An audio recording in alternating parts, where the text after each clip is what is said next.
Okay, so I want to talk to you today about paving the way to the early steps of learning to read. And really the key to that is the alphabetic principle. And I've talked about this before, but I just want to reiterate.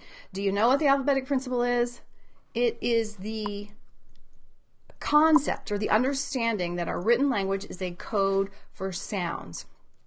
All right, and that is the doorway to becoming a good reader. And we're going to talk about how you get the alphabetic principle, and we're going to talk about how the alphabet can be helpful, but not the foundation of getting this concept. The alphabet really isn't the foundation of our written code, and I think that might be shocking for some of you or most people who aren't following Reading Simplified, because what do we typically start out with when we're teaching our 2-year-olds, 3-year-olds, 4-year-olds, 5-year-olds? We start with the letters of the alphabet, but really it's not the foundation, because our written code works by sounds, not by letter names. Now, we certainly need the letters, and I'm not saying that they're not important. You got to recognize them.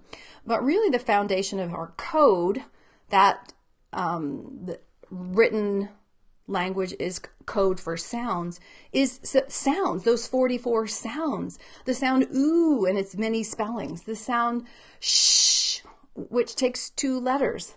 The sound s, which could be one S, it could be double S. So the letters are visual forms that we combine in various ways to form the sounds that make up words, that make up our language. So I'm arguing for us to reconsider, if we haven't already, not to think about the alphabet as the first step in learning to read, but really to think about the alphabetic principle as the first step, getting the concept of, oh, this is how our code works. And at Reading Simplified, we teach it mostly through the activity called Build It. Let me know if you have used Build It. So what does this activity Build It do? Well, it does a lot, and that's one of the critical features of Reading Simplified activities, is that each activity that we choose, and there aren't many of them, they integrate multiple sub-processes simultaneously. If you guys have done Switch It, you know all about that. So Build It is an easier version of Switch It, and it demonstrates the concept of a word. It demonstrates left to right tracking. It demonstrates the alphabetic principle that our written language is a code for sounds.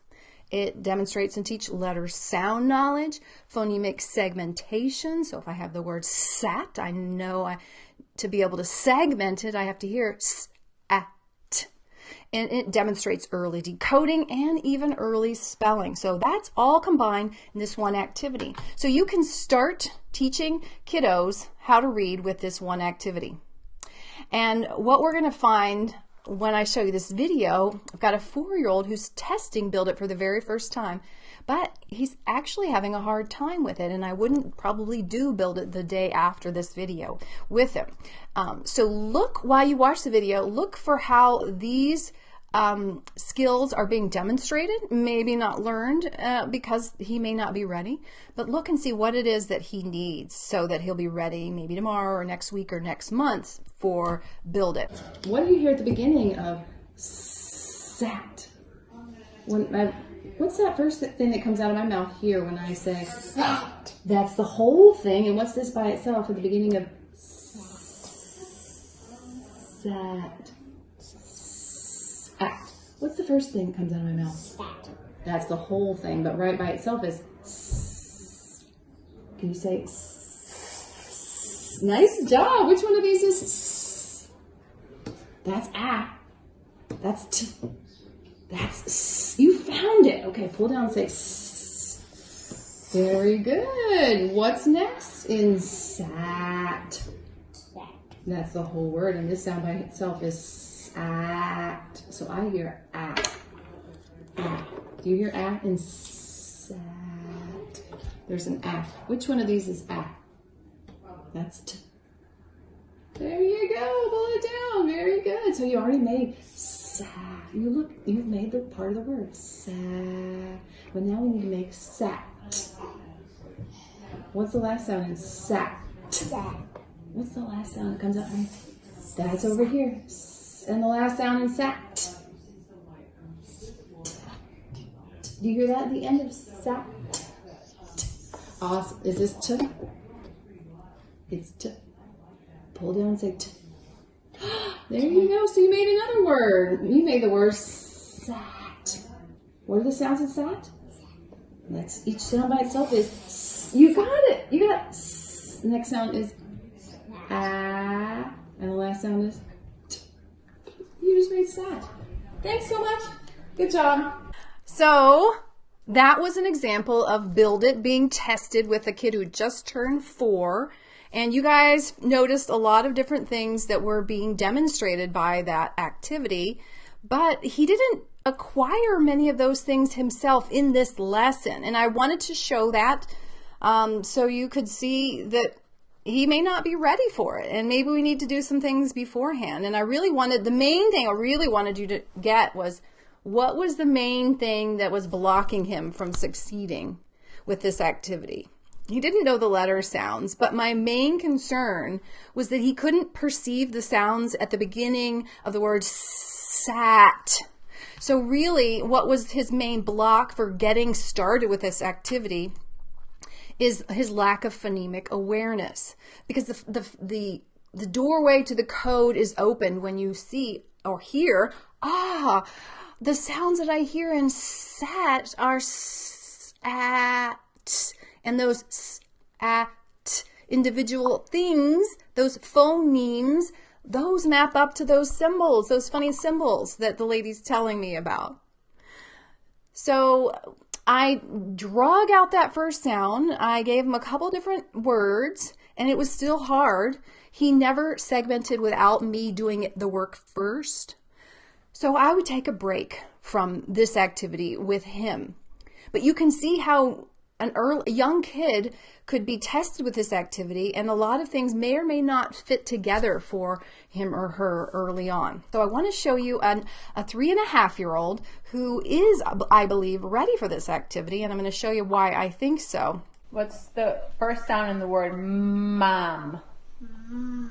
What's the first sound in the word sat? Sat. Just the sound.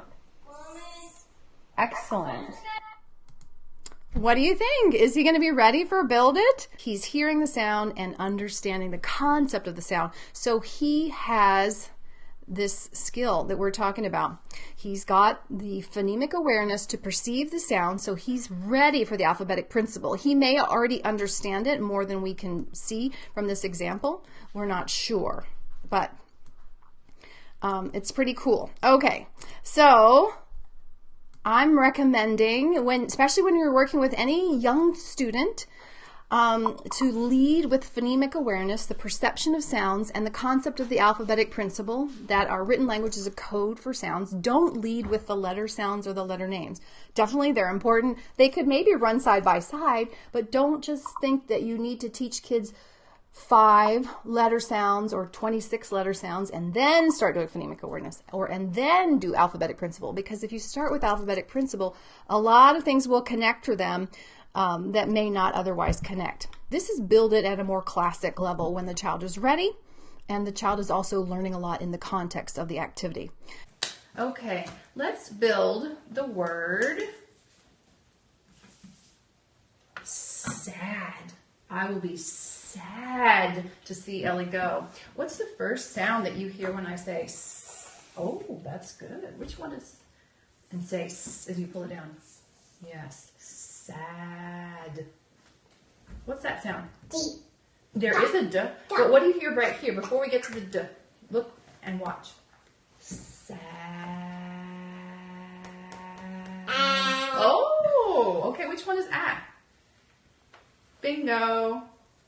Okay, and the last sound is sad. I couldn't hear that. Da. Oh, beautiful. Can you pull it down and say d? Da. Okay, each sound by itself. Da. And the word is oh, so nice. Are you sad?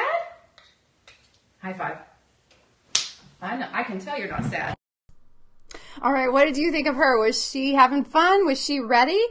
What did she demonstrate that she was able to do with that activity?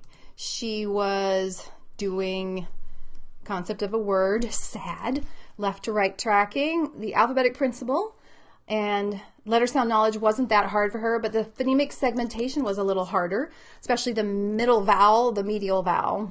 Ungluing that is always the hardest thing. So, but the beginning and the end was easier for her. And so she's on the way to learning how to decode, and she's spelled the word sad with a lot of help, but she spelled it. So that's how Build It can work. You can introduce that activity to kids with a handful of letter sounds, starting with phonemes or letter sounds that are continuant consonants, and those are consonants where you can continue the sound, like s or m or r, rat or sat or mom or mat or map. That when we start with a continuant consonant, it's easier for the student to hear how to unglue it, so it's easier to segment. It's also easier to blend if you are starting to read. Okay.